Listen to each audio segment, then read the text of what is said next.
Assalamualaikum warahmatullahi wabarakatuh. Alhamdulillahirrabbilalamin. Wa bihi nasta'in wa ala umri dunya wadi wa ala alihi wa sahbihi ajma'in amma ba'du. Yang terhormat Bapak dosen pengampu yakni Bapak Hasan Saifullah MAG selaku mata kuliah metode pengajaran bahasa Arab, dan tak lupa juga teman-teman seperjuangan yang saya cintai.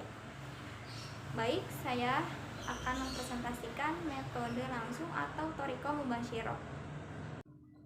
Pembahasan yang pertama ada latar belakang atau thoriqah mubasyirah, metode langsung.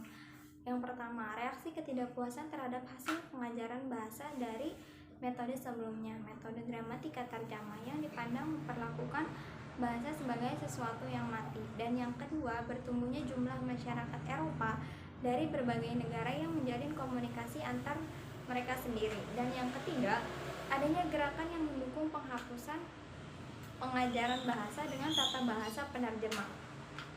Yang keempat, karena adanya perubahan orientasi dan tujuan dari pengajaran bahasa asing yang dikaitkan dengan kebutuhan nyata di masyarakat. Adapun landasan teori thoriqah mubasyirah atau metode langsung. Metode ini muncul berbarengan dengan studi linguistik modern yang mengajak pada pembelajaran bahasa secara alami. Landasan teori ini bahwa bahasa merupakan perilaku alami, yakni behavioristik, yang pada hakikatnya merupakan kalam dan tulisan merupakan fenomena yang kedua. Karakteristik metode langsung. Yang pertama, memberi prioritas yang tinggi pada keterampilan berbicara sebagai ganti keterampilan membaca, menulis, dan terjemah. Dan yang kedua, basis pembelajarannya terfokus pada teknik demonstratif, menirukan dan menghafal langsung, di mana murid-murid mengulang-ulang kata, kalimat, dan percakapan melalui asosiasi, konteks, dan definisi yang diajarkan secara induktif, yaitu berangkat dari contoh-contoh kemudian diambil kesimpulan. Dan yang ketiga, mengelakkan jauh-jauh bahasa ibu atau bahasa kedua atau terjemahan.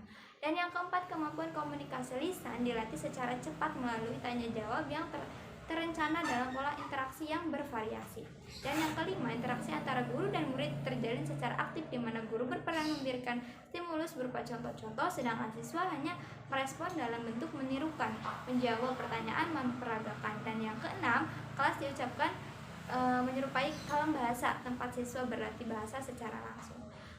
Tujuan metode langsung yang pertama ada agar para siswa peserta didik bisa mempelajari bagaimana caranya berkomunikasi dalam bahasa sasaran. Dan yang kedua ada agar para siswa atau peserta didik mampu berkomunikasi dengan bahasa asing yang dipelajarinya. Implementasinya, peran guru. Guru berperan memberikan stimulus berupa contoh-contoh tanya jawab yang terencana dalam pola interaksi yang bervariasi. Peran siswa yakni merespon dalam bentuk menirukan, menjawab pertanyaan, memperagakan, dan juga mengembangkan kemampuan siswa untuk berpikir dengan bahasa Arab, bukan dengan bahasa ibu atau bahasa sehari-hari bahasa siswa. Yang kedua ada peran bahan ajar. Seorang guru harus benar-benar cermat dalam memilih materi pembelajaran sehingga sesuai dengan tingkat kemampuan siswa. Langkah-langkah metode langsung, yakni pendahuluan, memuat berbagai hal yang berkaitan dengan materi. Pendidik memberikan materi berupa dialog pendek dengan bahasa sehari-hari secara berulang-ulang.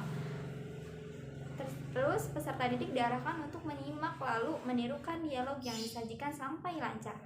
Peserta didik dibimbing menerapkan dialog itu dengan teman-temannya secara bergiliran. Peserta didik yang sudah maju diberi kesempatan untuk mengadakan dialog lain yang dianalogikan dengan contoh yang diberikan pendidik. Struktur atau tata bahasa diberikan bukan dengan menganalisa nahu, melainkan dengan memberikan contoh-contoh secara lisan yang sedapat mungkin menarik perhatian peserta didik untuk mengambil kesimpulan sendiri. Dan sebagai penutupnya, jika diperlukan evaluasi akhir berupa pertanyaan-pertanyaan dialog yang harus dijawab oleh peserta didik sebagaimana pola-pola yang sudah dibuat. Evaluasinya pada metode langsung dirancang untuk mengajarkan keterampilan prosedural dan pemahaman siswa. Untuk menilai keterampilan ini, yaitu dengan cara siswa diberi masalah dan siswa harus memecahkan masalah itu sendiri. Namun proses ini tidak sederhana yang tampak di permukaan. Jika kata dalam masalah yang digunakan untuk penilaian terlalu mirip dengan yang digunakan dalam instruksi, siswa hanya dapat menampilkan kemampuan mereka untuk mengingat satu set prosedur daripada menunjukkan pemahaman asli mereka. Sekian pembahasan dari saya, kurang lebihnya mohon maaf. Wabillahi taufiq wal hidayah. Wassalamualaikum warahmatullahi wabarakatuh.